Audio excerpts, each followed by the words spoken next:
കേരള രാഷ്ട്രീയത്തെ ഞെട്ടിച്ചൊരു സംഭവമുണ്ട്. എം.എൽ.എ. അല്ലാത്ത ഒരാൾക്ക് നമ്മുടെ സർക്കാരിനെ നയിക്കാൻ പറ്റുമോ? കാരണം ഭരണഘടന നൽകുന്നത് വെറും 6 മാസമാണ്.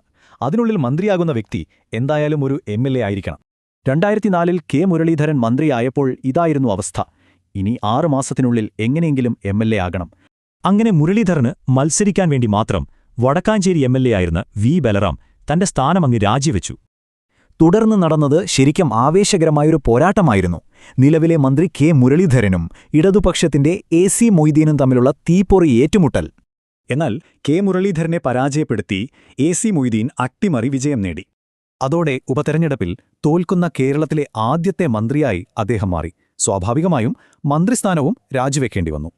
നിലവിൽ എം.എൽ.എ. അല്ലാത്ത കെ.സി. വേണുഗോപാലിനെ മുഖ്യമന്ത്രിയാക്കാൻ ചില നീക്കങ്ങൾ നടക്കുന്നുണ്ട്. അവിടെയും ഈ 6 മാസത്തെ നിയമം വില്ലനായി വരും.